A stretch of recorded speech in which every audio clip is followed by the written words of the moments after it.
Imagine a weapon. Not a tank. Not a drone. Not a missile costing millions of dollars of taxpayer money. Imagine a weapon that grows from the ground up. A weapon that breathes. A weapon that doesn't just destroy the enemy, but feeds the family. In the heart of West Africa, in a land that the mainstream media often paints as a lost cause, a quiet revolution is taking place. It is not being fought with bullets alone.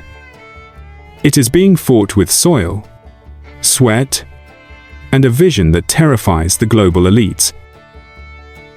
They call him Captain Ibrahim Traoré.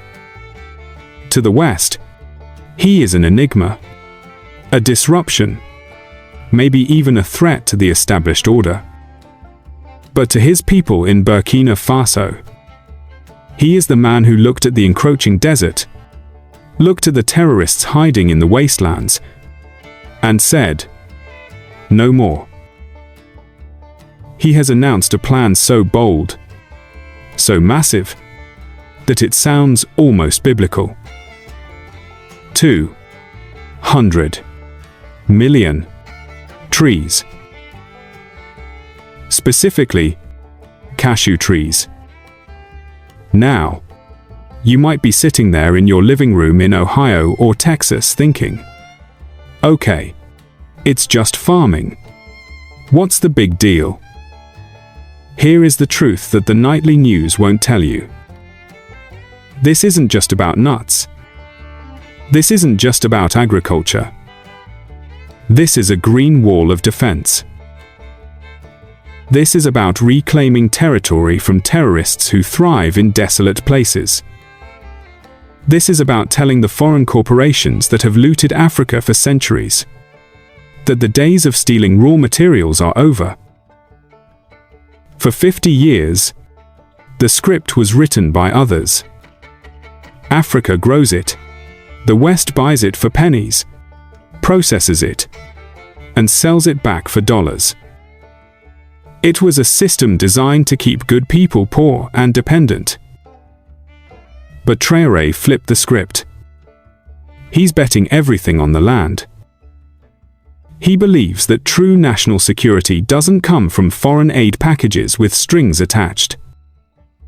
It comes from food sovereignty. It comes from the ability of a nation to stand on its own 2 feet, under God, and feed its own children. Today, on New Africa Farming, we are digging deep into the cashew offensive. Why is the West watching nervously? How can a simple tree stop a terrorist? And is this the beginning of a new era where Africa finally rises? Not by the sword, but by the seed? Stay with me. Because what is happening in the red soil of Burkina Faso is a lesson for the whole world about courage, faith, and the price of freedom. To understand the solution, we first have to respect the problem. Burkina Faso is trapped in a storm. For over a decade, this proud nation has been ground zero for a crisis that would break lesser men. Radical extremist groups, ghosts in the desert, have terrorized the countryside. They burn villages.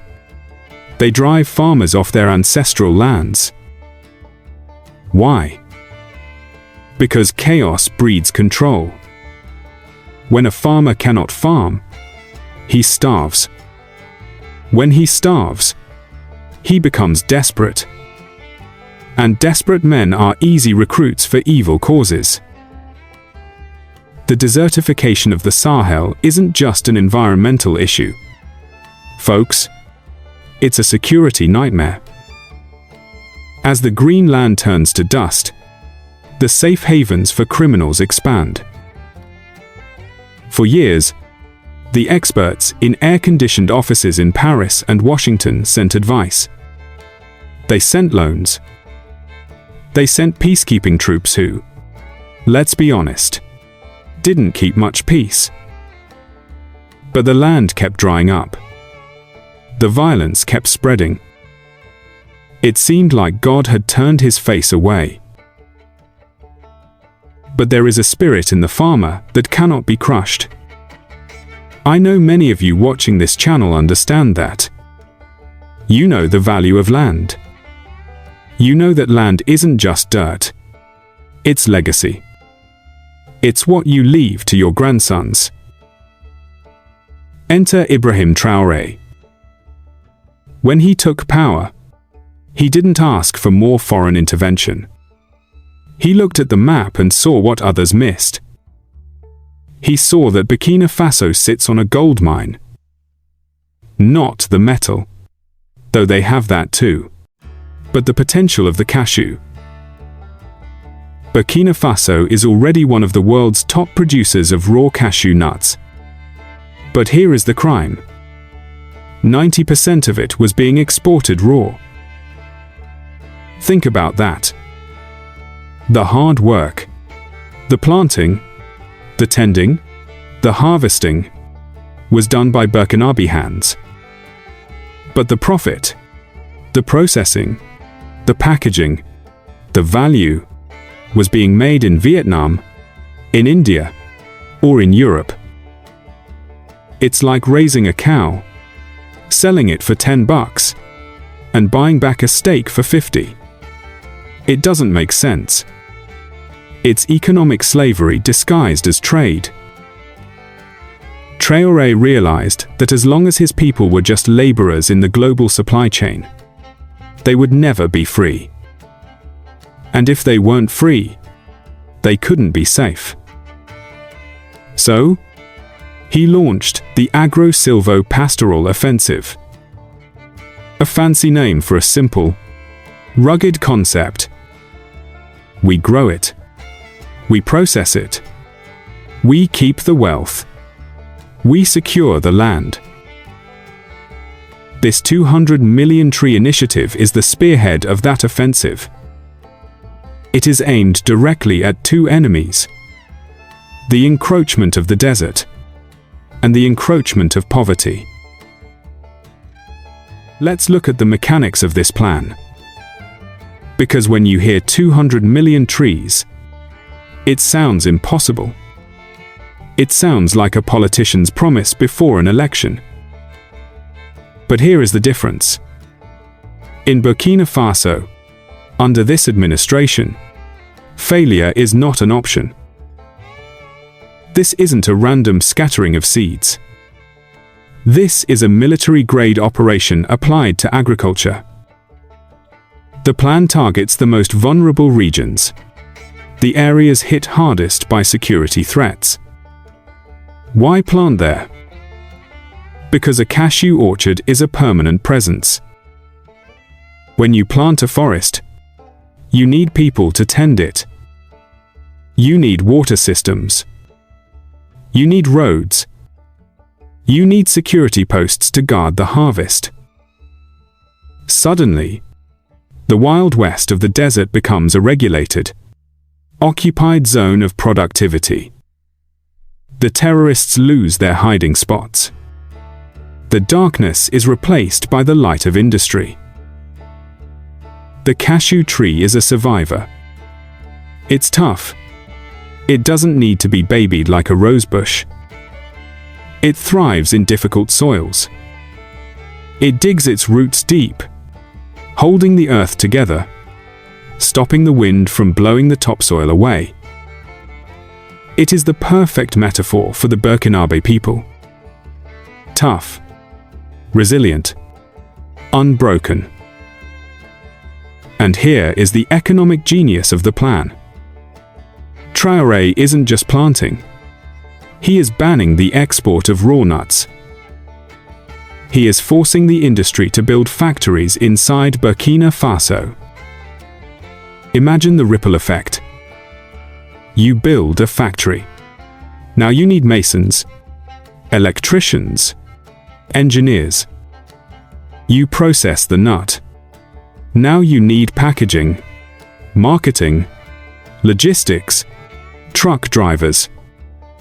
You create a middle class where there was once only subsistence. Critics, mostly from the Western financial institutions, say, "This is protectionism. This violates the rules of the free market." But let me ask you this, as men who understand how the world really works. Is it a free market when one side holds all the cards? Or is it just a rigged game? When America was building its industries in the 19th century, did we let foreign powers dictate our terms? No. We built our steel. We built our railroads. We protected our own. Traoré is simply taking a page out of the playbook of great nations. He is putting Burkina Faso first. And the scale? 200 million. If successful, this will make Burkina Faso the undisputed king of the cashew world. But more importantly, it will create a green shield across the Sahel. This is terraforming. This is man, given dominion over the earth by God, taking a wasteland and turning it into a garden. But let's step away from the geopolitics for a moment. Let's talk about the heart of this story. Because a policy is just paper until it touches a human life. In the villages of the Center-West region, hope was a scarce commodity just a few years ago. I want you to picture a man named Ousmane. Ousmane is 65, about the age of many of you listening right now. He remembers a time when the rains came on time, when the village was full of laughter. But then the terror came. The young men left, some to the cities to beg, some to foreign lands, and some, sadly, took up arms because they had no other choice. Ousmane was left with an empty house and a heavy heart. He prayed to the Almighty. He asked, "Lord, have you forgotten us?" Then, the trucks came. Not with soldiers to raid, but with soldiers to plant. The BUR, the Rapid Intervention Battalions, weren't just clearing threats. They were securing zones for the volunteers to plant these trees. For the first time in years, Ousmane saw the government not as a tax collector, but as a partner. He saw his sons returning. Why? Because there was work.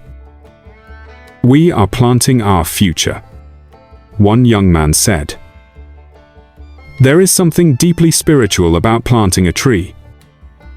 Martin Luther once said, "Even if I knew that tomorrow the world would go to pieces, I would still plant my apple tree." It is an act of defiance against death. It is an act of faith. When Traoré speaks to his people, he doesn't speak like a politician reading a teleprompter. He speaks of dignity. He speaks of integrity. He reminds them that the land is a gift from God, but it must be worked. The slave who is not capable of assuming his rebellion does not deserve that we feel sorry for his fate. Thomas Sankara once said, Traoré carries that torch. He is telling his people, nobody is coming to save us. We must save ourselves. With our hands. With our soil. This resonates with the American spirit, doesn't it? The pioneer spirit. The idea that you don't wait for a handout. You build a barn. You plow the field. You trust in God and your own two hands. It turns out, the farmers in Burkina Faso and the farmers in the American Midwest aren't so different. They both want safety for their families. They both want a fair price for their harvest. And they both want their nation to be strong. Now, you have to ask yourself, why isn't this front-page news? Why aren't the UN and the World Bank throwing parades for this green initiative? Because, my friends, an independent Africa is bad for business. For some people, if Burkina Faso processes its own cashews, the processing plants in other countries lose money. If Burkina Faso stabilizes its own borders through development, the foreign military-industrial complex loses its excuse to have bases there. If Ibrahim Traoré succeeds, he sets a dangerous example. What if Mali does the same? What if Niger does the same? What if the whole continent decides to stop selling its birthright for a bowl of soup? This 200 million tree project is a direct challenge to the neo-colonial model. It is a declaration of economic war. And make no mistake, the enemies of this project are real. There are saboteurs. There are those who fund the terrorists to keep the region unstable, so they can keep looting the gold and the resources while everyone is distracted. Traoré knows this. He sleeps with one eye open. He knows that planting these trees is an act of rebellion. But he also knows that he has something the globalists don't: the support of the people. When you give a man a job, a purpose, and a future, he becomes a patriot.